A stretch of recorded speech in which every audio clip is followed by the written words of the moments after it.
Welcome back to the All About Audiology podcast. I'm your host, Dr. Lilach Saperstein. I'm an audiologist, speaker, and parent coach. And on this podcast, we talk about the personal, everyday experiences of people connected to audiology.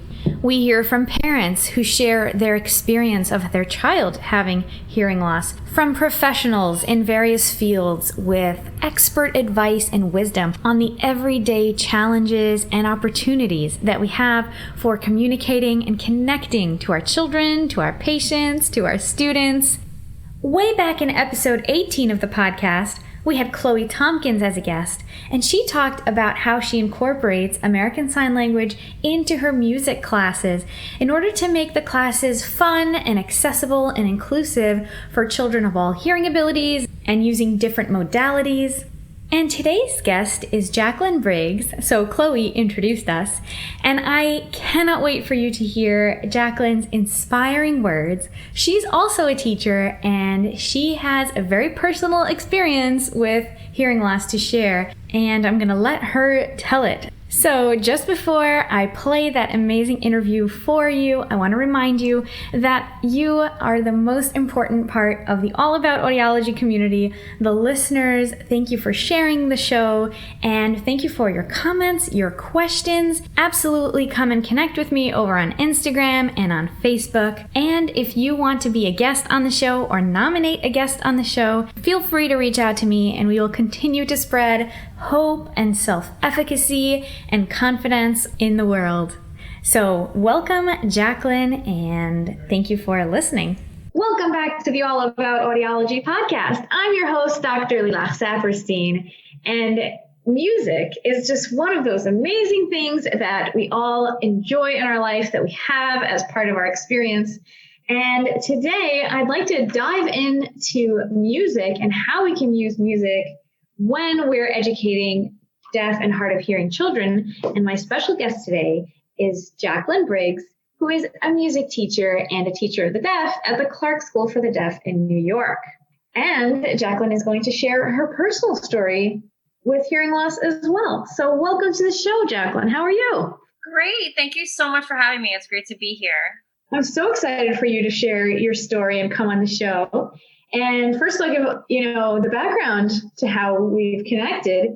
Way back in episode 18 of the podcast, we had a very wonderful guest, Chloe Tompkins, and she also is doing music education and also shared her journey with hearing loss. And that's how I connected with Jacquelyn. So go and listen to episode 18 to hear Chloe's story, but I'm so excited to learn more about your journey. Where do you want to start? Gosh, there's so many things we could start with. I mean, I met Chloe probably 2 years ago. I can't remember now, at a deaf music event. That's how we met. We were involved in a performance together, and she is just an absolutely wonderful person and introduced me to your podcast. So very exciting. Well, first of all, what's going on with schooling? How has COVID impacted everything in your life? Let's just start there, because that's where my mind is on the disaster that is 2020.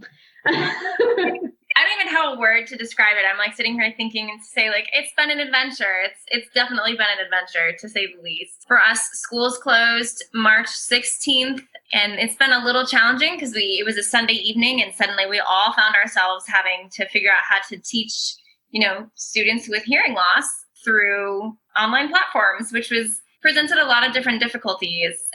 But we did well. We managed. We all learned different tricks and started putting stuff together. We are doing our summer session still online. What age students do you teach? Preschool. My students come out of EI typically, and they come into Clark, and I have an integrated class, and they are 3 and 4 years old. That's amazing. And what's the approach, the communication approach at Clark? It's an auditory verbal. We take a lot of listening and spoken language strategies into the classroom. Okay. And so for those listeners who are not familiar with terms, would you just give us a little rundown of what that means? We use listening and spoken language strategies to help children that have hearing loss, that use listening technologies such as hearing aids or cochlear implants or BAHAs to learn to listen and speak. That is our goal. And so we we have at Clark, New York, they have early intervention programs and they have classrooms for preschool. And the idea is, they would go to kindergarten when they're ready, when the time is right. So all the students, it's very important that they always have their devices on, that everything is working, because you're primarily using auditory and spoken modalities, as opposed to sign for everybody, the uninitiated, of what the different approaches are. Besides for teaching your adorable preschoolers, you also incorporate tons of music. I use music in everything that I do. I use music for routines. I use music for transitions. We use music when we are asking questions even, because we've found that using music through songs and, finger movements and gross motor, large movements, that we help them learn to develop speech patterns. So they start talking with different intonation. They start raising their voice at the end of a question, like, what are you doing? They're picking up on natural speech patterns, and we incorporate it through music. So we do a lot of call and response. We'll do a lot of conversational turns. Recently I found that a lot of my students want to sing on their own, which is really funny to have that happen through Zoom instead of have that happen in person. And so we give them opportunities. We have different routine songs that they'll sing, and I'll give the option. I'll say, does anybody want to sing? And almost, we have almost the whole class that will raise their hands. It's really exciting. How many students do you have? I had 8. I currently have 5 for my summer term. So that's good. A nice group. We have enough interaction and also attention. That's beautiful ratio. Nice. A couple of episodes back, we had Michelle Riddle on the show, who's an occupational therapist. And she talked a lot about integrating movement of your body and rhythm and hearing, and how all those things, when you're using more than one modality at once, it's way better for following directions and supporting the development of all those different areas. So that's amazing that you use that with the kids. And so when you've moved over to Zoom, how do you manage that, without everyone jumping out of their chairs? Oh my goodness. Well, I started doing my own daily music class. Before, when we were in the classroom, I just did music in everything that I did. And I still did that, when we were on Zoom. But when the platform switched, it made it harder to make everything seamless. I couldn't just, do transitions with a song as easily as I had in the classroom. I still did them, but they served a different purpose. I started doing a music class through Zoom every day. I do a music class with my students, and we do a lot of different songs. So we do a lot of songs where we are up and moving and dancing around. I do a free dance. And for me, it's a little bit more performance-based. I can't interact with them as I would have typically, because then Zoom's microphone doesn't react as well. And then you get everybody that's talking over each other. So for me, it's a little bit more performance-based, but I do ask them a lot of questions, and I'll forget the words of a song and ask them to sing it, or I'll sing the wrong words and ask them to correct it. And they do almost always. They correct everything that I do wrong, which is really exciting for me. But I do a lot of large movement with them. And so we'll do the Hokey Pokey. We'll do songs that have large movement incorporated into them. So there's a goldfish song that we do, and we pretend that we're goldfish and we're swimming. And we do a free dance. So I'll pick a different song daily, and we just dance around on Zoom together. So we have a big dance party, and it's a lot of fun, actually. Yes, dance party every day. It's just, everyone needs to incorporate that into their daily routine at all ages. Yes. It's a lot of fun. I have to tell you, it's one of the highlights of my day. It used to make me so nervous to have to do it on Zoom, but then it just became I love it. I look forward to it every day. Okay, so now, Jacquelyn, I'd love to hear a little bit about your background and how you got interested in deaf ed and, I grew up in a very musical family. Both of my parents are music teachers. When I was a little girl, the only thing I ever wanted to do was sing. And so I was singing from a very young age. I sang all through elementary school, middle school, high school. And I was a junior in high school and was preparing to do my college auditions the following fall. And I was in a car accident. I was in a car accident at the end of my junior year. I was the passenger in a car that was T-boned on the right-hand side, and the other car hit my seat, and I lost my hearing. I lost the hearing in my right ear. Yeah, it was, my life changed instantly. And at the time, to sort of put it in perspective, I was so badly injured that the hearing loss was not a priority. It was minor compared to some of the other injuries that I had sustained. So you were in this accident. You got T-boned directly into where you were sitting, the passenger seat, right side of the car. Yes. Okay. In America, right side passenger seat. And so what was the extent of your injuries, if you don't mind sharing that? And what was that process? Like you said, instantaneously, were you still conscious? Like, do you mind talking about that? Absolutely not. Absolutely not. So I was knocked unconscious. I actually came to at some point after the accident and then blacked out again. I don't have much recollection of what happened at the actual scene, but I know that the EMTs are having a hard time getting me out of the car because my legs were stuck under the dashboard. Like they just were having a hard time getting me out. We did not know the full extent of my injuries until they started running tests. And after the test started to come back, I had extensive injuries to the right side of my body. So I had broken my right clavicle. I had 6 broken ribs. I had 2 punctured lungs. I had breaks in my pelvis and my tailbone, you name it. At the time, they thought that I had a skull fracture. I found out almost a decade later that wasn't exactly the case. Yeah, significant injuries. They weren't really sure if I was going to walk. So I was scheduled to go in for this huge surgery where they were going to put a screw through my tailbone. The doctors were going to put a screw through my tailbone. And I witnessed a miracle, I think, because the day before that surgery was scheduled, I was able to sort of sit up in a chair under some pain management. And my doctor said, well, if she can sit up, then we're not going to do the surgery. So I definitely witnessed a miracle there because I'm walking again. Like I walked about 6 or 7 weeks after my car accident. We weren't sure when it originally happened if I would walk. It's so many crazy things. I witnessed many, many miracles of healing. And so my journey just continues. Well, I have chills running down my spine.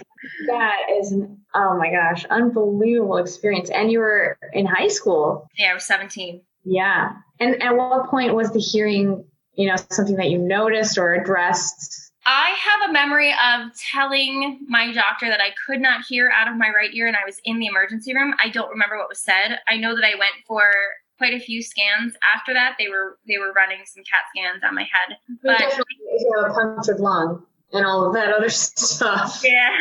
Not like highest priority, but that's what I'm saying. Like within a couple of weeks, did you have other testing, or was it like way later after all the other healing, PT for more important things? My timeline is a little off. I was still in the hospital when they started running scans because they were looking for a concussion and some, for injuries on my head too. So they were scanning, but It was sort of inconclusive at what point the hearing loss was diagnosed because they were kind of thinking it was going to come back. And then they had run an MRI and the doctor and the lab tech couldn't agree on where he wasn't a lab tech. I shouldn't say that. But the doctor and there's somebody else involved couldn't agree on whether or not I had a skull fracture. And so they sort of went back and forth on she does have a skull fracture. She doesn't have a skull fracture. And so initially they diagnosed it as I had sustained a skull fracture behind my right ear, essentially. And fluid in the cochlea drained and the hair cells went flat. That's what they were saying. Temporal bone that houses our cochlea. But then it was definitely sensory neural. Yep. In case. Okay. What happened next? What happened next is after I got home and I started walking again, I was in multiple kinds of therapies, physical therapy, occupational therapy, and I decided that I was going to try music therapy. I remember being in the hospital and my parents were really pushing for the ENT at the hospital to look at my ear, and he was very passive about it, and they kept saying, you don't understand, she's a singer. She's a singer.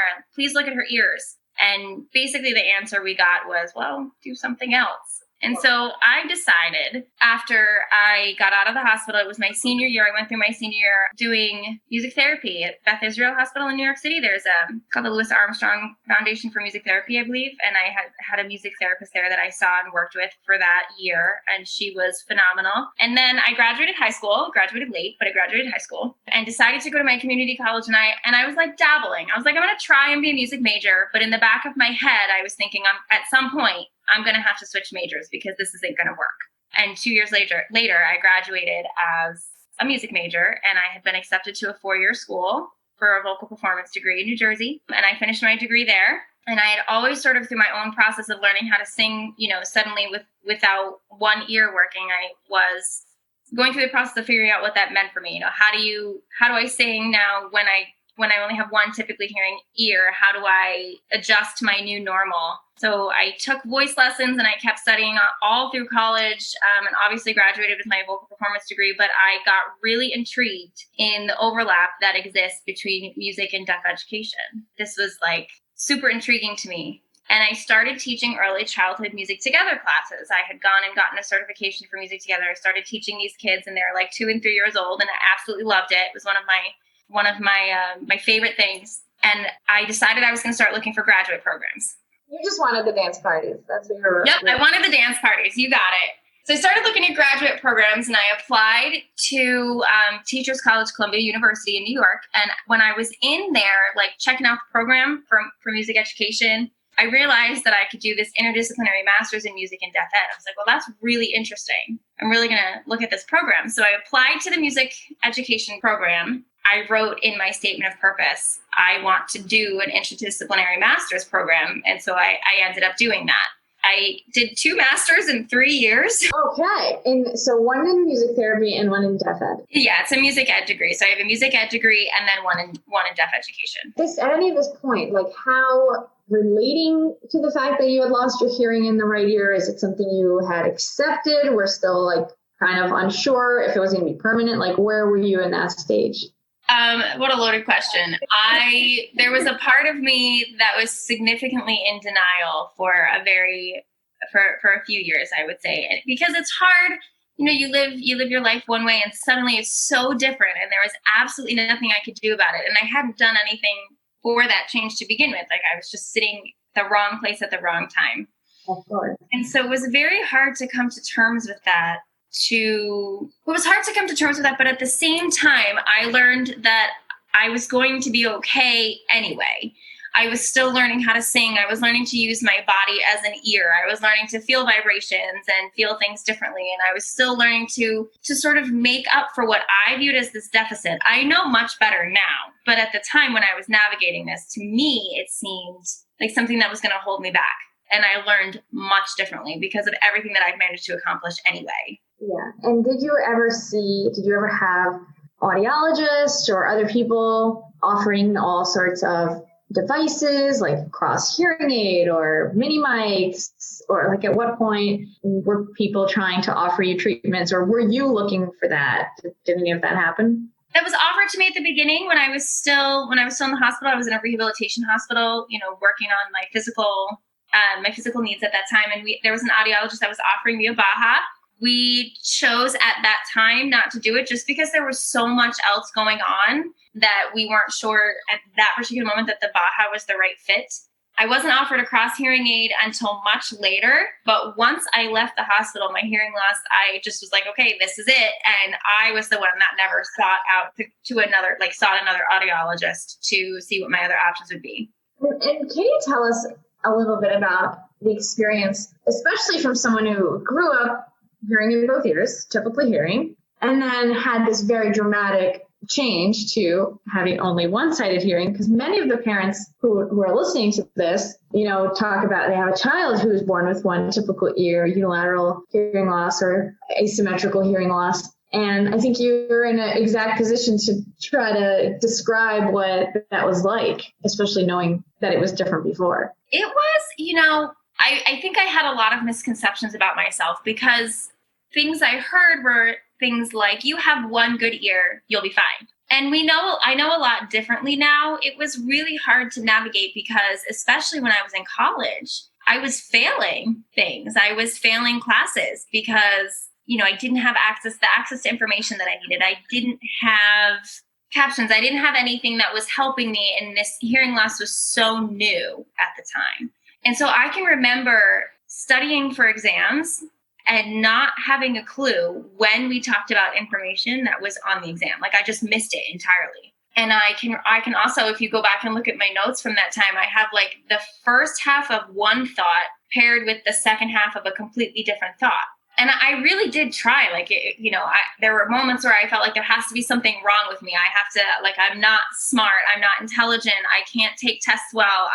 I always blamed myself. Like there was something wrong with me in the way that I think. Even with that in mind, I was able to graduate with a 3.7 GPA. So I worked really, really hard for it though. And then when I went to grad school, I was accepted in, at Teachers College. And I did the 2 masters in 3 years. And it wasn't until I started my Deaf Ed masters that I started to learn. So this was 2 years ago that I started to learn about myself. And I started to learn, no, there's nothing wrong with me. I didn't have access to the information I need. I didn't have the kinds of things that I needed so that I could be successful. And once I had a captionist with me in class, it totally changed my world around. Suddenly I was able to participate in conversations when before I was like, I don't know what's going on. I don't want to talk because I'm afraid I'm going to say something that's irrelevant to the conversation.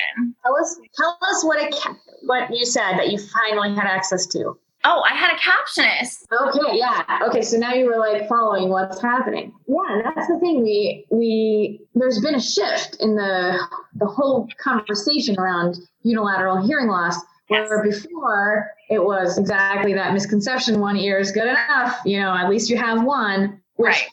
As an aside, any sentence that starts with "at least" is not going to end. It's not going to end well. Like, stop minimizing people and don't bring up things that are not relevant. Okay. Right.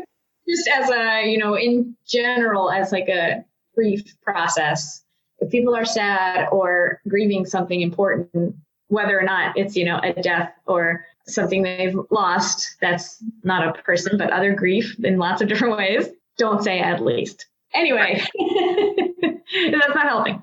Validation is more important. But back to the unilateral hearing. It's only been, I think, in probably the last 7 to 10 years, so much research is like, no. Children with one ear do really, really great when we help their other ear hear in other ways. And what you're missing is that sound processing, background noise reduction, all these things that our brain does with the sounds when we have 2 ears. It's kind of like if you have 2 microphones in a system, in your phone, you actually have 2 microphones there. And your microphone, the software and hardware, is doing a lot of things so that it will background noise filter stuff that's coming from behind the phone. So you'll hear things from how it's catching it. Like when you go from speaker to not speaker, whatever, through the phone and to the speaker, there's a lot of different things, even just in your cell phone, of all this microphone technology. Anyway, that's an analogy to what our brain does when we have input from 2 sides. A lot of processing happens with that crossover of those pathways where things are redundant. There's a difference in time. If someone's on your left, the sound reaches your left ear faster than it reaches your right ear. And that time delay, even though it's milliseconds, or I don't know the exact word,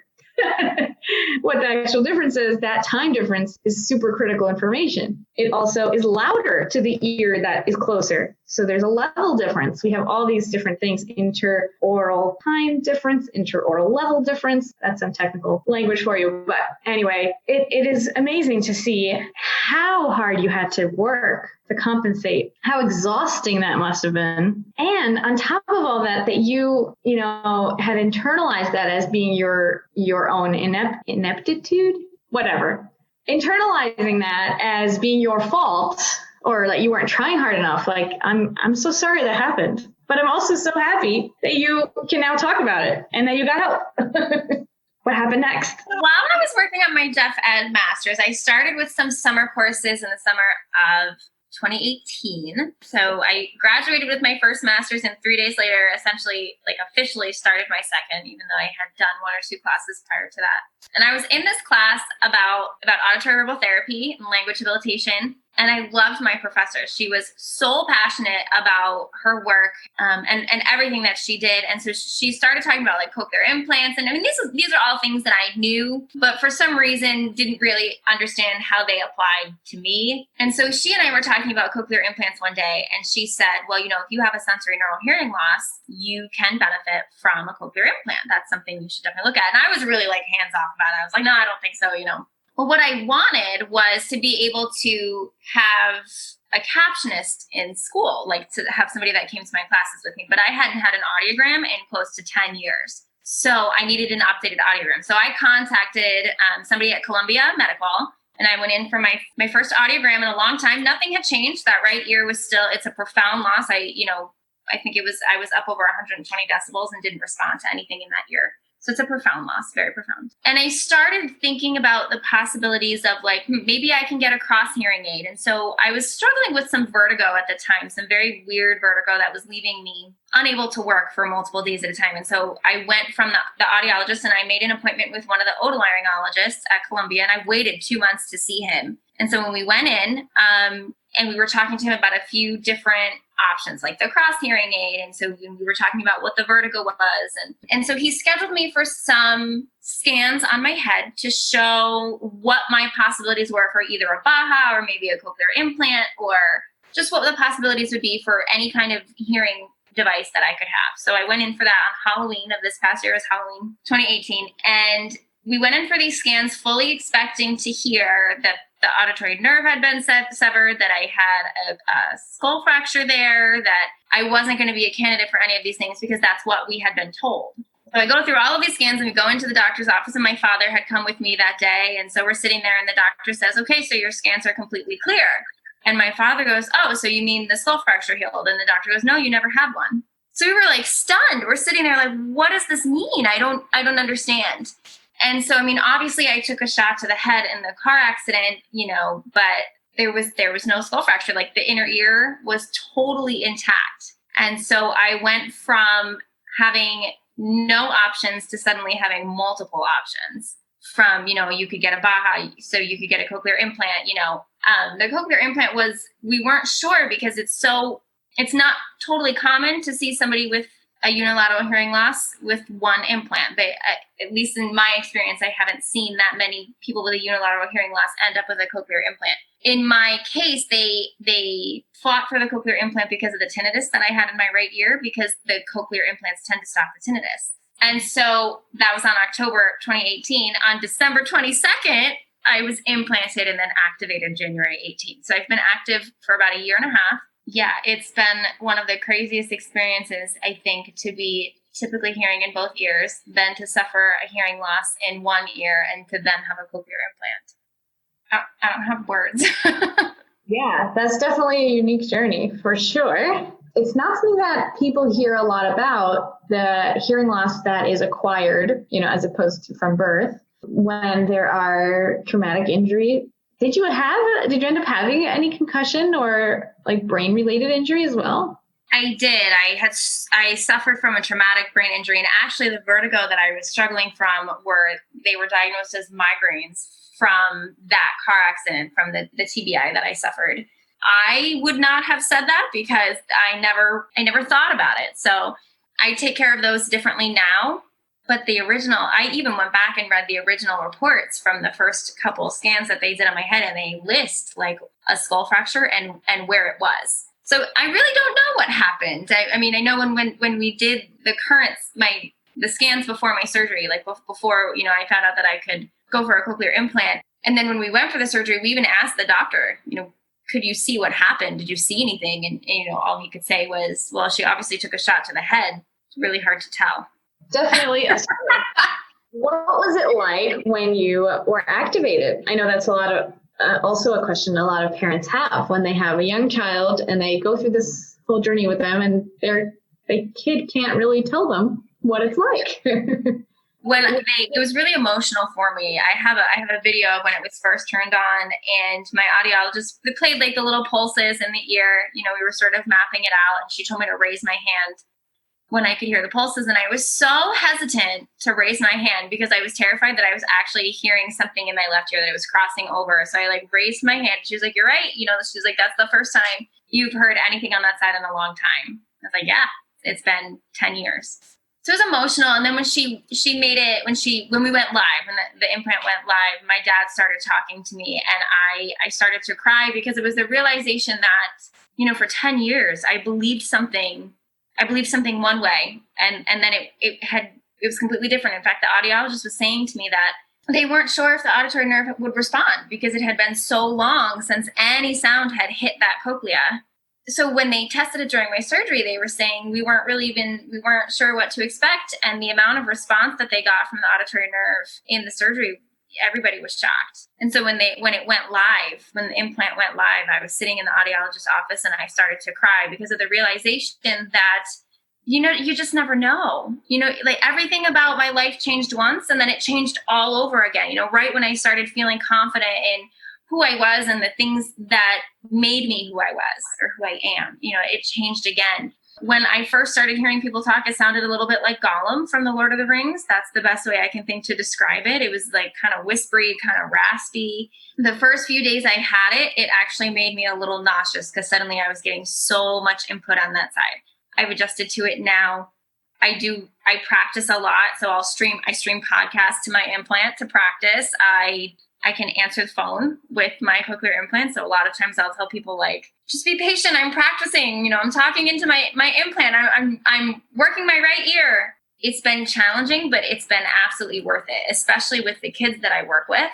And they're so brave. All of them are so brave. And they remind me every day how brave I can be just by watching them. And they teach me every day about different things, different things that they hear, different things that they think. And it just reminds me that there's never a point where we stop learning. There's never a point where we've just arrived and things are over and we have nothing else to do. We're always learning. There's always more to do. And so this is just another step forward. That is incredible. I did also just want to add a disclaimer, that every single person and every case is going to be so unique. And like you said about your auditory nerve, that was intact and that you were, so successful just right at the beginning. You were able to hear the sounds, and not all activations go that way. And everyone has different anatomy and everyone has different sets of circumstances that make them more or less a candidate for quote unquote success with a cochlear implant. But what an incredible journey.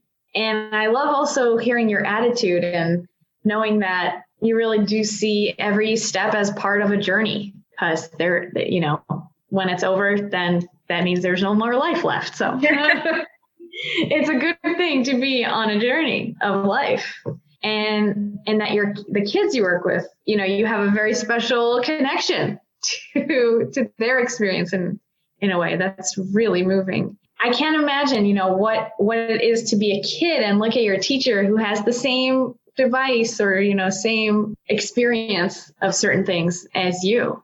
That's really moving.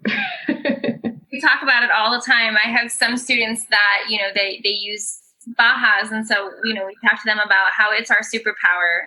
Some people wear glasses, some people have different colored hairs, some people have whatever it is that makes them who they are. This is ours and it's our superpower. I love that I can connect with them in that way. And it also has helped me in talking to parents too, because they do have a lot of questions. And there's a lot of people that will say, what did you hear? What was, how did it go when this was turned on? How do you hear with it now? And because it never occurred to me, and even professionals in the field, right?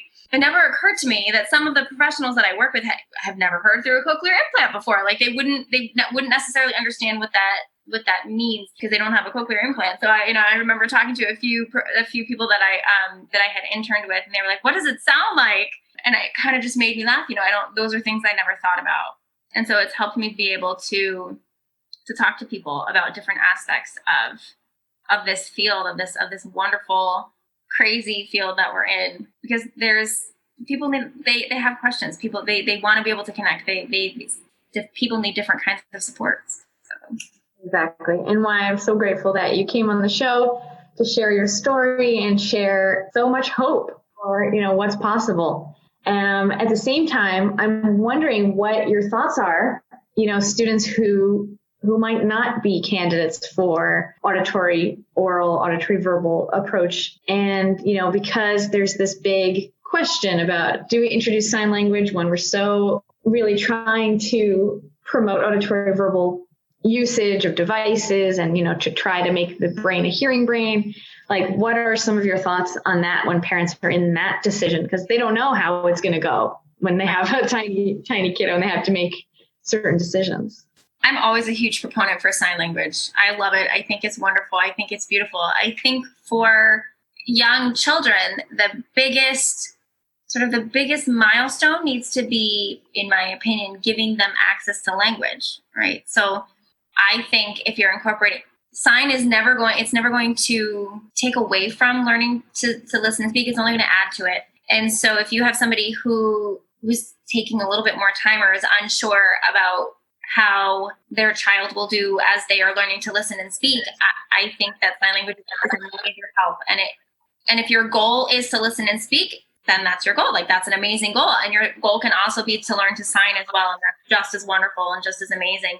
We just want to give kids the ability to communicate and have language, to have access to language. And so my pedestal is through any means necessary. So if that means that child is signing and talking, if, whatever they need so that they can be able to communicate in whatever forms that they can, is my goal. That's exactly it. I'm glad you mentioned that language is the goal rather than speech. Right. Language has different modalities. Yeah, it's really, really amazing how much the technology has advanced and what people are able to achieve. So my question to you is, now, do you sing? I do. I still sing all the time.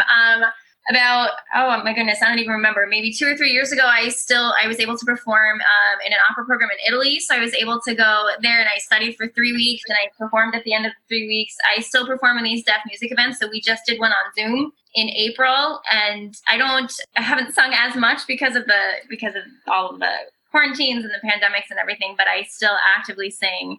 And I love it. I love to perform, and it's just another piece of the puzzle. Yeah. Do you find that when you sing, you necessarily have your implant on? Do you have your implant on basically all waking hours? What's your usage like? Yeah, I wear my implant all waking hours. When I go back and forth when I sing, because I'm still sort of trying to figure out what that is like. I'm still sort of trying to adjust it, is what I should say. I don't get any pitch information from my implant.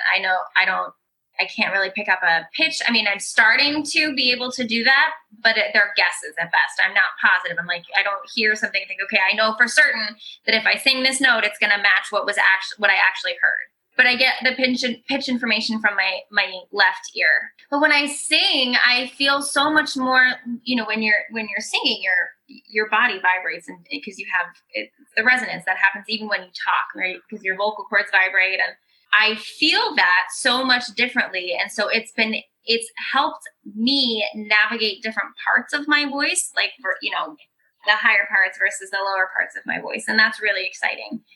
So when I'm singing, I play around with whether or not I'm wearing it. For the most part, I do, because I want to be able, I want my students to see me go out on stage or wherever, but to see me go sing with this implant on. I don't want them to feel like, oh, well, Miss Jacquelyn didn't wear hers, I don't have to wear mine. I want them to be proud of that part of themselves and to sing or create music in any way with this wonderful thing that makes them who they are, this unique part of themselves. And so I'm trying to figure out what that means for myself still. I wear my implant all the time. Like I said, I stream to it. I answer my phone with it. I play different apps with it, play podcasts. I do some of the music apps from Cochlear. So yeah, I wear it all the time. That is awesome. All right. So we have, in the All About Audiology community, we have parents of children with hearing loss, people who are studying audiology, and lots of related professionals also who listen to the show. And if you can give some advice to our listeners, you can address any of those groups or all of them. What would be some of your wisdom to share with everyone? Well, the one thing that I always tell myself is to just keep going. The one thing that I always look for is, regardless of sort of what's happening, is to continue moving forward, whatever that means for you. If that means, going to class one day, then you're moving forward and going to class one day. If that means that you're just getting through a day, just keep moving. The second thing that I always tell myself is not to be afraid to fail. I've got plenty of failure stories and plenty of fell on my backside stories where it really took me a while to get myself back up. But at the end of the day, for me, it was all about making sure that I could get back up and I could keep going. And I think a lot of my story, a lot of the journey that I've been on has happened because I had something that totally knocked me off my feet, and I found a way to stand up and keep going. And it's not easy. I don't want you to think that I was something like, okay, I'm ready to go, like, moving on. These were things that took years of my life. We're talking my hearing loss journey. It was 11 years that I lost my hearing this past May, 11 years. And my implant I've only had for a year and a half. So these journeys and these adventures that we're on in life, these things take time. But I would always say, if what you're doing makes you happy, do what you do because you love to. for no other reason. And you always find a way to keep moving forward. Yes, just keep swimming. Sorry, I like your songs. Oh my goodness. Thank you so much for sharing your story. And if listeners want to reach out to you, where can they find you? You can find me on Facebook, Jacquelyn Briggs. It's Jacquelyn, Jacquelyn. It's a little bit of a different spelling. So you can find me on Facebook, and my email, if anybody wants to reach out through email too. So I can say that if that's helpful. You can put that in the show notes. I am so, so grateful. Thank you again. And thank you to all the listeners of the All About Audiology podcast. I can't wait to hear your comments or thoughts about our conversation today. And you can send me a DM on Instagram or through Facebook at All About Audiology podcast. I'm Dr. Lilach Saperstein, and this is the All About Audiology podcast.